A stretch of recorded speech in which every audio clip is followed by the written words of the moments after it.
So now, to jump right into how we are able to take this giant step forward, I'd like to introduce Oticon's Vice President of Marketing, a woman who combines a deep understanding of audiology with how to be successful in our field, Dr. Sheena Oliver.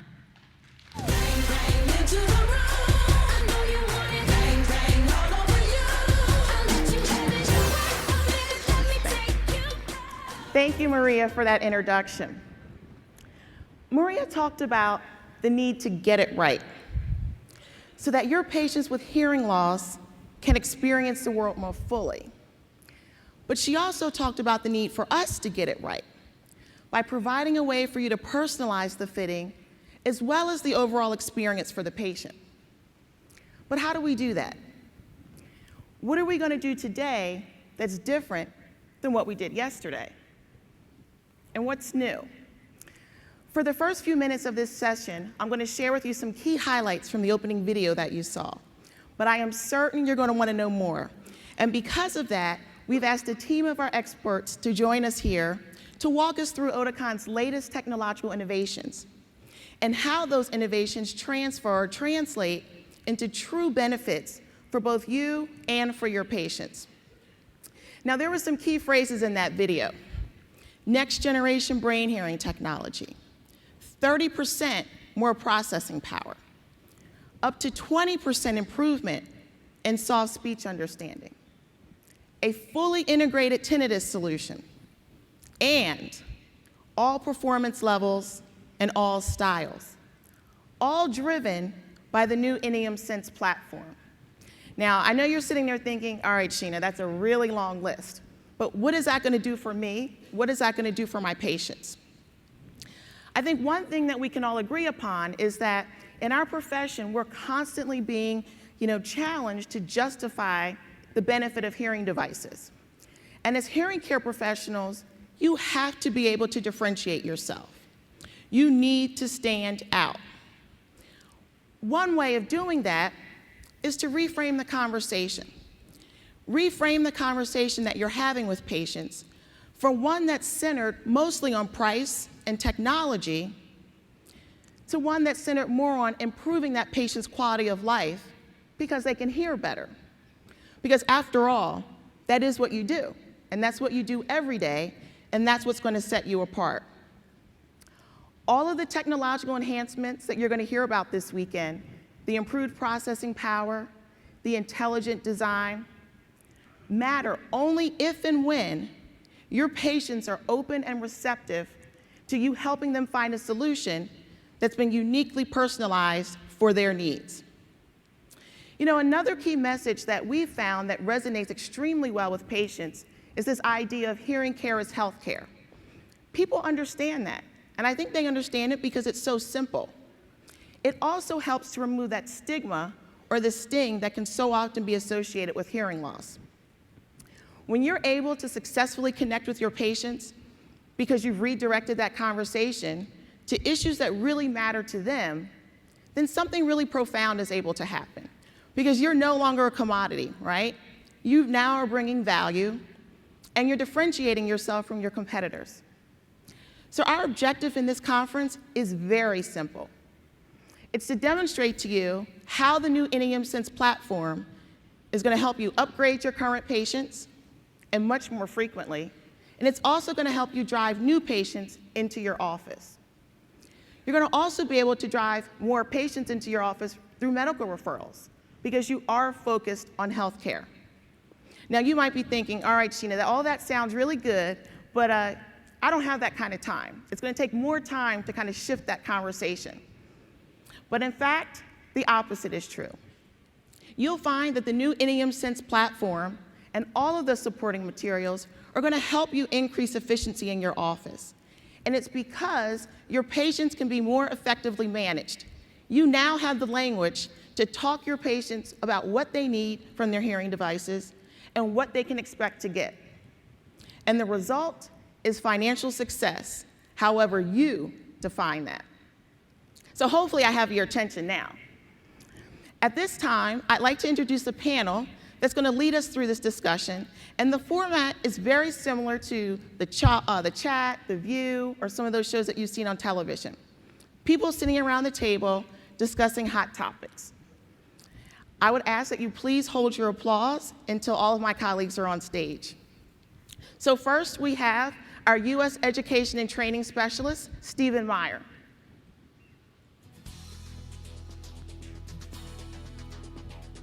Hello, thank you. Next, our U.S. Education and Training Specialist, Rhonda Condi. Good morning. Next, our Business Development Manager, Jason Drea. Hello. Our Northeast Regional Manager, Kelly Cedar. And last but certainly not least, our Midwest Regional Manager, Mike Irby. Let's give them all a round of applause.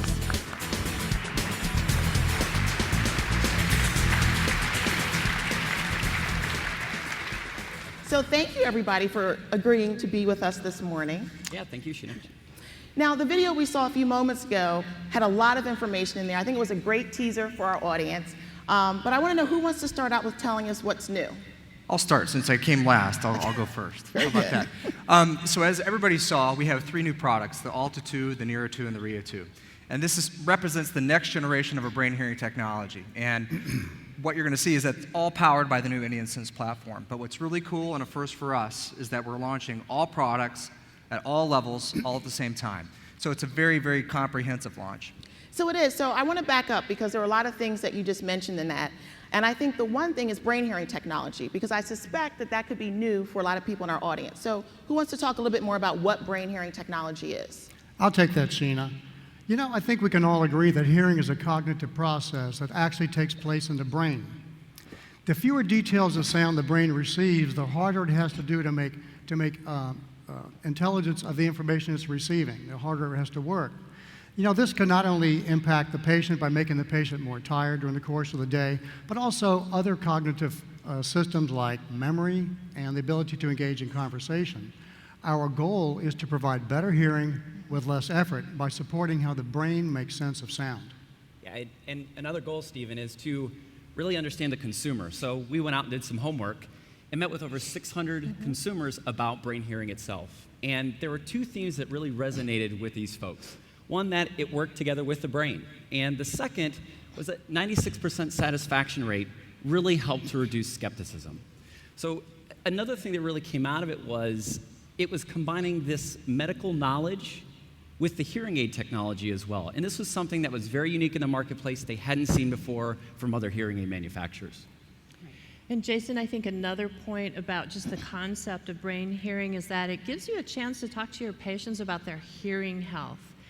When they understand that hearing happens in the brain, their hearing instrument choice is more likely to be a healthcare decision rather than just a technology choice or a lifestyle choice.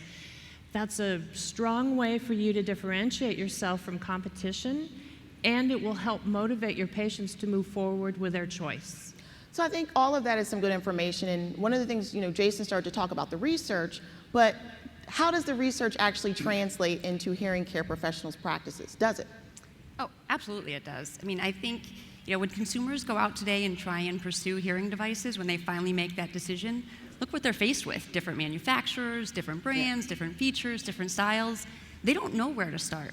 So not only has brain hearing helped with the consumer, but it really helps give the hearing care professional, all of you, a lot of latitude on where to go with that conversation. You can talk about the individual's unique needs and their budget without making a technological decision right up front early in that conversation. And I think, Kelly, that's a really good point, because one of the things that Michael talked about was all performance levels, all styles.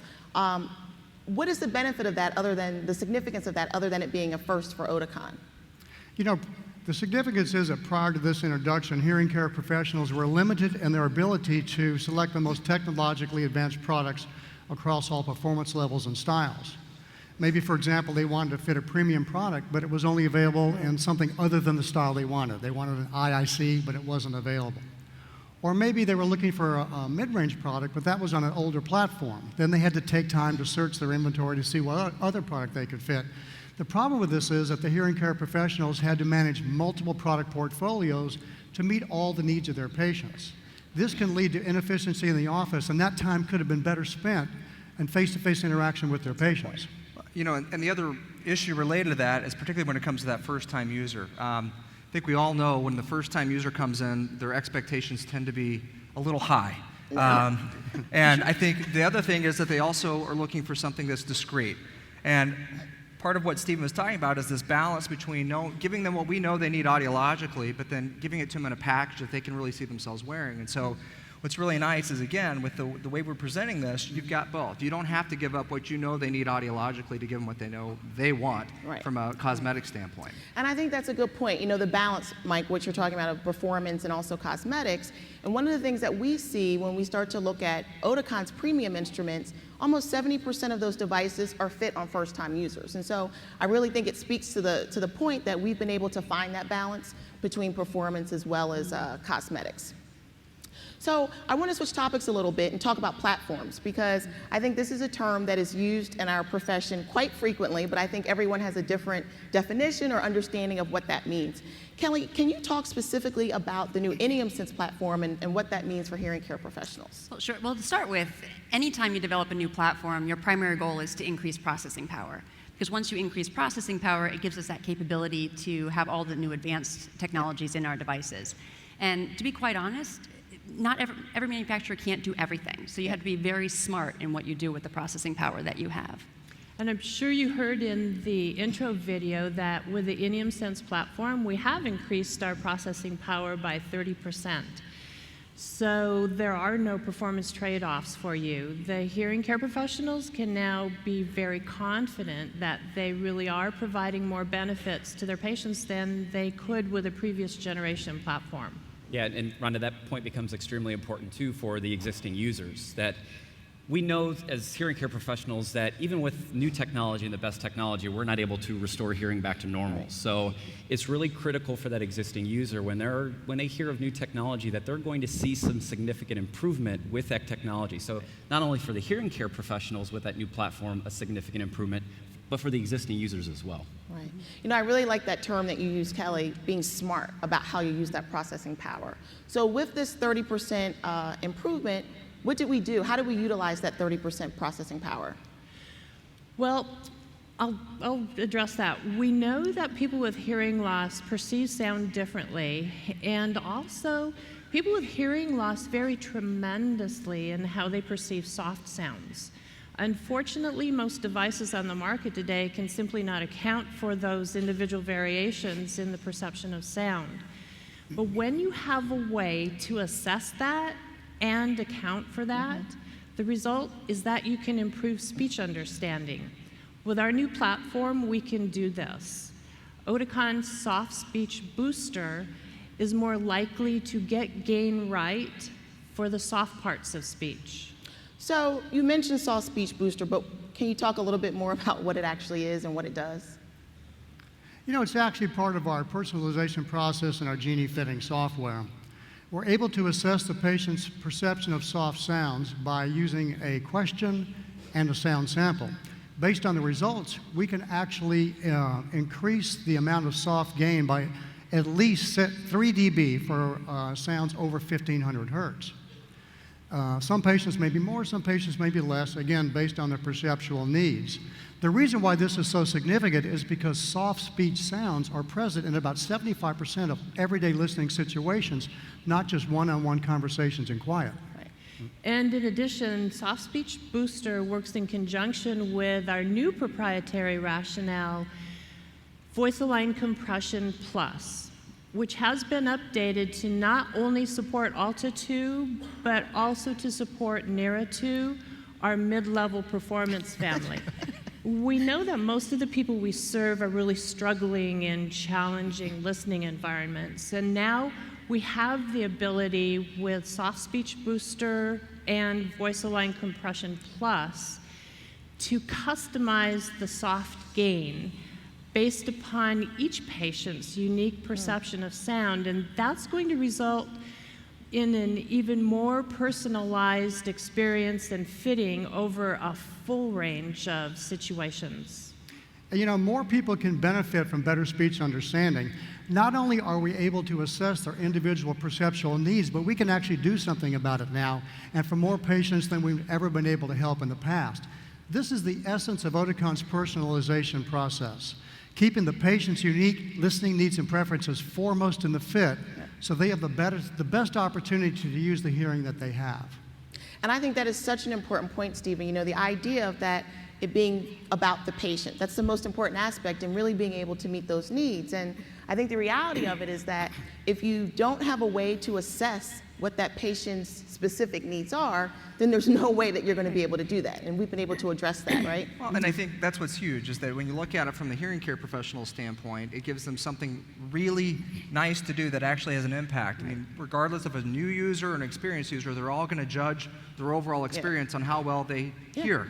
That's why they get a hearing aid, but particularly in these challenging environments, and that's where this increased speech understanding really comes into play. And to be able to put that into personalization and make it part of the natural fitting process, I think is a huge win. Absolutely.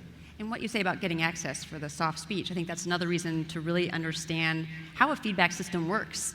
Because sometimes those feedback systems actually work against the hearing care professional's goal of achieving that audibility of the soft sounds. How is that so, Callie? I'm not sure I'm following you. You know, we've always known that giving the patient greater access to all those soft speech details was important, but you really need a state-of-the-art feedback system to handle it. And it's not always transparent what's happening in feedback systems. You know, it's not like your patient's going to run in and say, hey, you know, the feedback system's messing up my hearing. They're going to come in with, you know, issues of not understanding and noise or things not being clear. And you start fine-tuning for those sorts of complaints when it's actually something that's a result of the feedback system. But if you don't fine-tune, then you know those devices are coming back, so you get in that vicious cycle of trying to fix it. I think it just also shows kind of how tied together the feedback system is with the overall sound processing. And so you've got a patient coming in with like you said, they're not going to come in saying my feedback system's causing problems. It's going to be a generalized complaint. But you're looking for something specific as the hearing care professional to fix, and it's like an impossible challenge to figure out. So that's a great point. And you know, I think that managing feedback is a challenge for all hearing instrument manufacturers. That's why we made the conscious decision to build our new system from the ground up. And this was made possible because of the increased processing power that we've been speaking about today.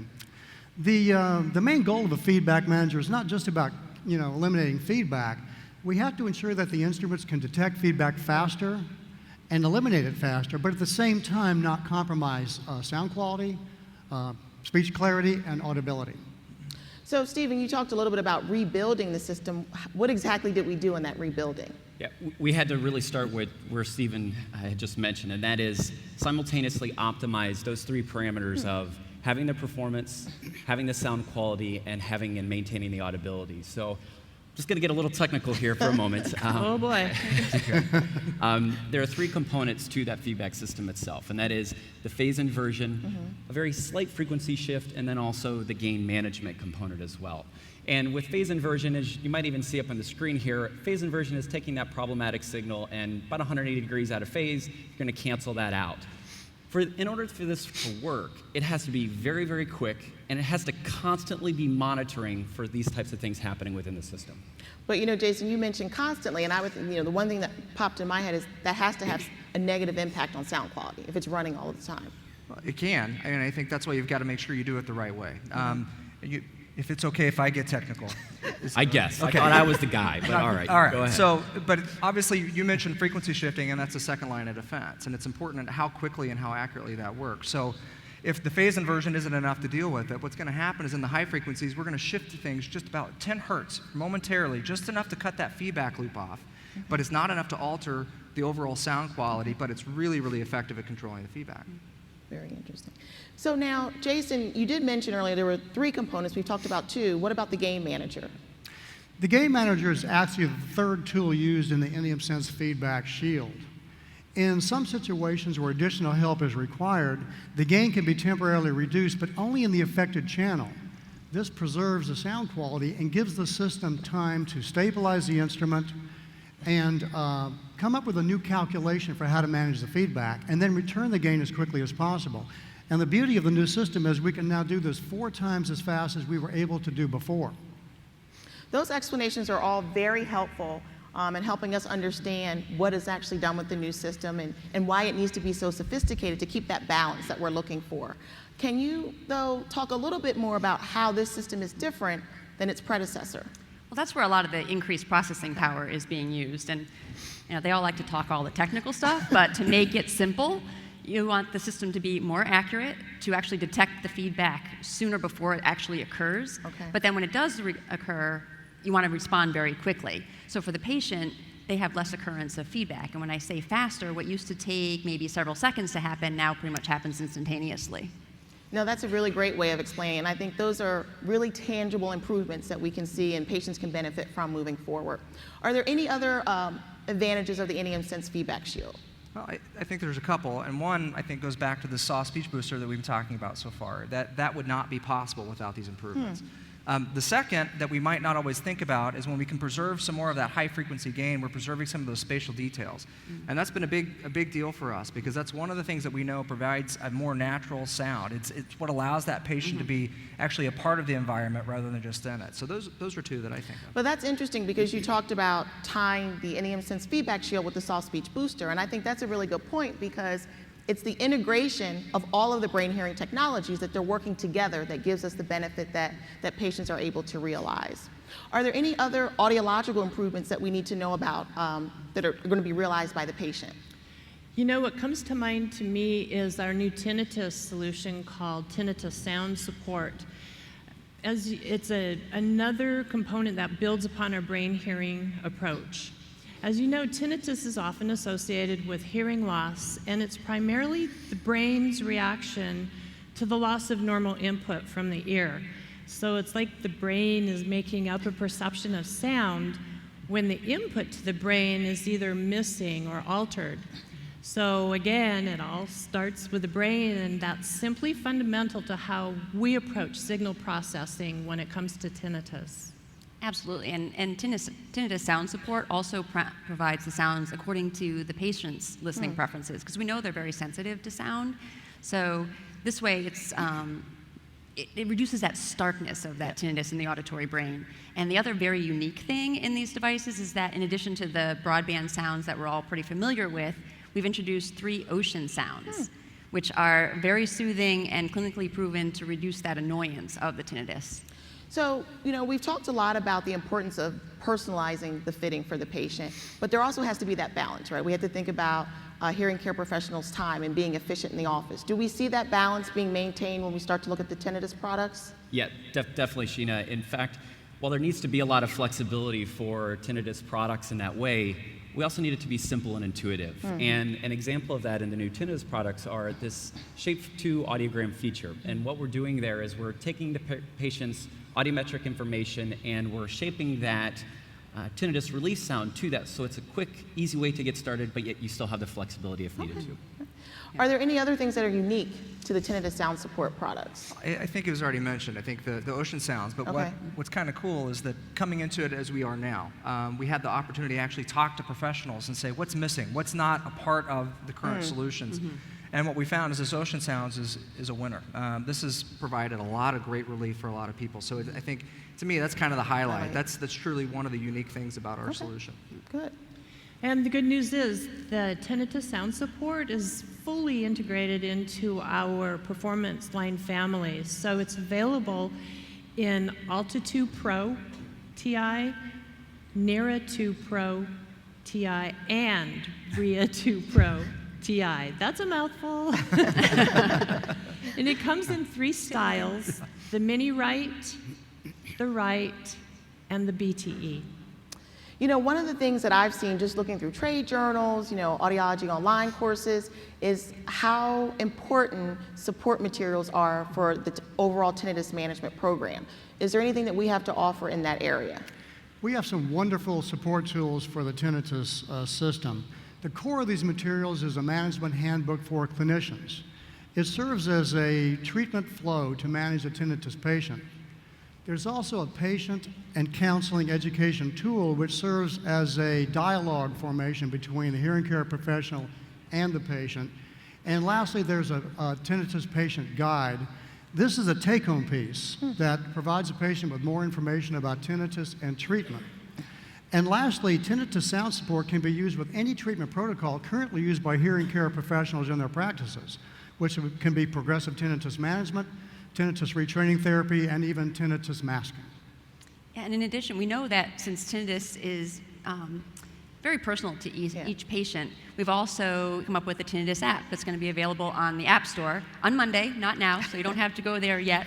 But it's really designed to help the patient take an active role in managing their own tinnitus. So what they'll find in there is additional relief sounds and some relaxation techniques that aren't found in the Genie software. But the other cool thing is they can actually download their own music from their music library. That is very cool.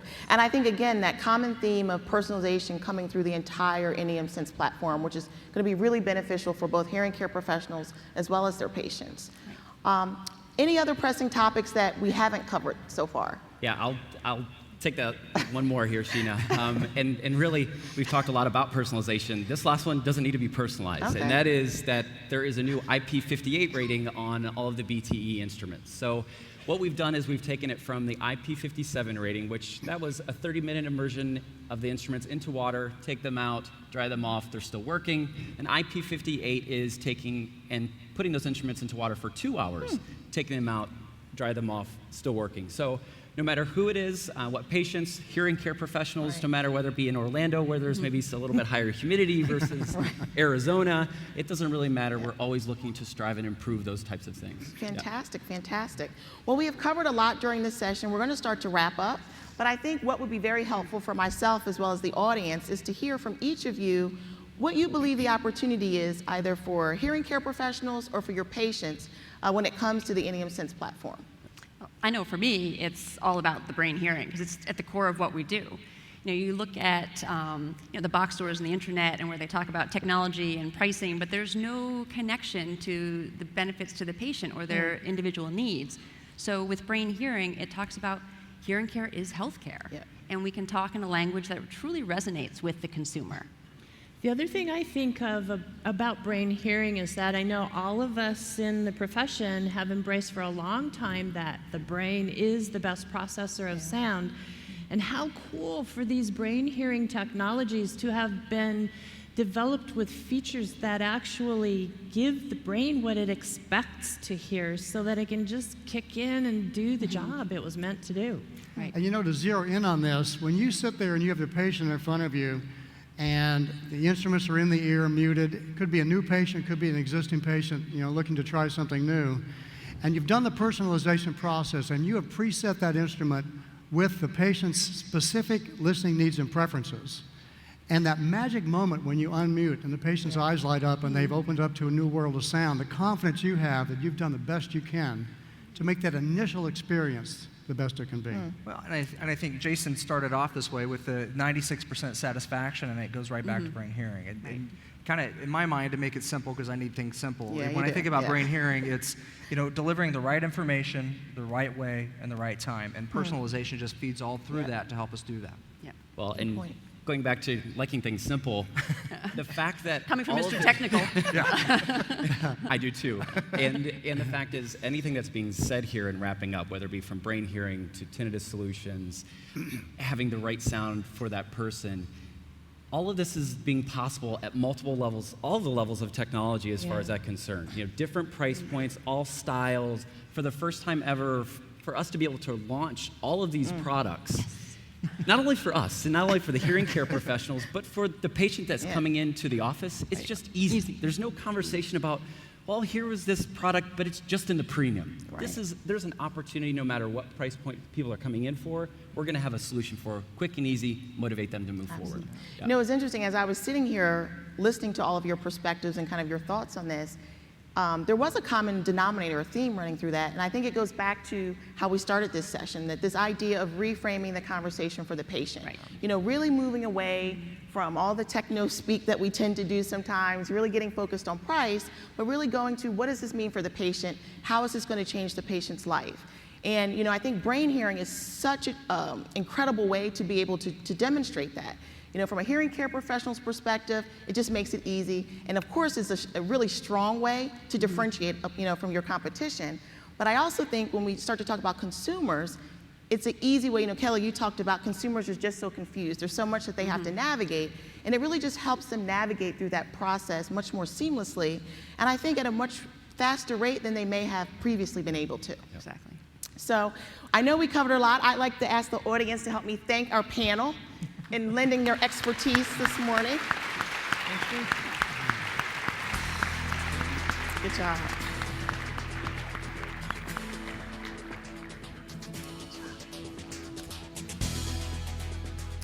You know, we go through our lives each and every day engaged in our world, with our family members, with our friends, and we do that through our 5 senses.